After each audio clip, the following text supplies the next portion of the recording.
दासान्दि जानाय गैया, लोंनाय गैया, उन्दुनाय गैया, हारिनि थाखाय नांथाबगासिनो दं। जेब्लासिमावलागि जों बर' हारिनि थाखाय एसटिनि रिजाल्टआ मोजां जानानै फैया, अब्लासिमावलागि जों नांथाबनांसिगोन, माथो उपाय। दा बुंनो थाङोब्ला जोंहा गासैबो बर'नि लिडारफोरानो दायखौ मावदों। सोरबा बिपिएफआनो जा, सोरबा इउपिपिएलआनो जा, आरो एबसुआबो मावदों। जेब्ला 2006आव रोंगोराया एबसुनि सासे प्रेसिडेन्टमोन, अब्ला समावनो थाखानाय एसटिफोरा खहा जायाजासे 6टा जनजातिनो एसटि होनायाव जेबो अबजेक्सन गैया, बे खोथाखौ रोखायै लिरनानै होदों एबसुआ।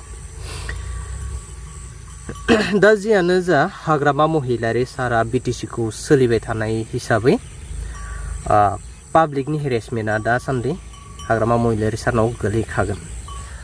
दिनैहाय केभिआर कलेजनि सासे स्टुडेन्टआ हाग्रामा महिलारि सारनि सायाव गोख्रों खोथा बुंनायखौ नुनो मोनदों। जिहेतु जोंहा हाग्रामा महिलारि साराबो मुला, लाइ, लाफा मैगंफोर बायदि गावनि बिफानि सम्पतिफोर बायदि गुबुन हारिनो एसटि आरो हानि पाट्टा जासिनायखौ हजम जायाखै।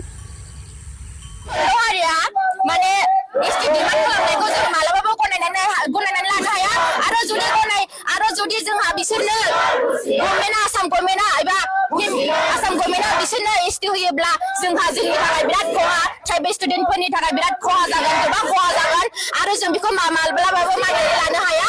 आरो जोंहा जि थाखानाय ट्राइबेल स्टुडेन्टफोर दङ, बिसोरनि थाखाय फिउचाराव एबा जोंनि यां जेनेरेसन एबा जोंनि फिउचार जेनेरेसनाव जोंहा गोबां खहा जाहैनो हागौ।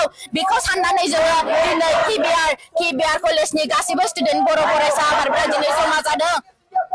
आरो आसाम गभर्नमेन्टखौ बेखौनो रिकुवेस्ट खालामनो सानोदि बिथांमोना जिखिनि बायदि एसटि डिमान्ड खालामनायखौ बिथांमोना प्रप'जेल खालामनायखौ एक्सेप्ट खालामनो थांगासिनो, बेखौ उइथड्र खालामफिनगोन होननानै आसा खालामनाय थाबाय।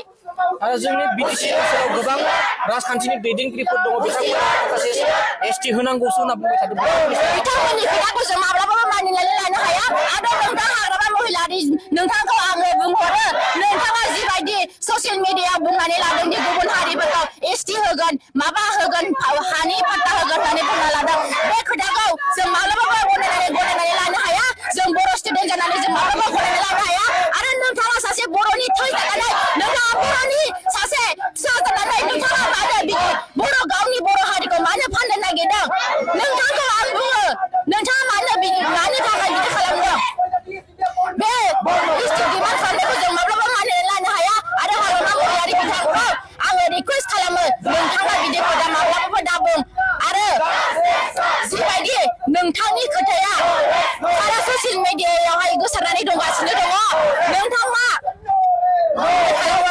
गनायनानै लानो हाया बेफोरबायदि खोथाखौ। नोंथाङा सासे बर'नि थै थानानै नोंथाङा मानो बर' हारिखौ मानो फाननो नागिरदों? नोंथांनाव बर' हारिनि थै गैया नामा?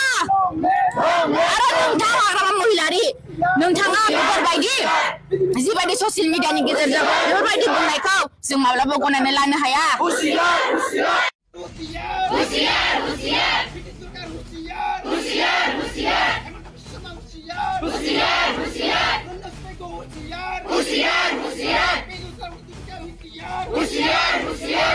Hagrama महिलारि हुसियार, ट्राइबेल स्टुडेन्ट जागिसे, ट्राइबेल स्टुडेन्ट जागिसे।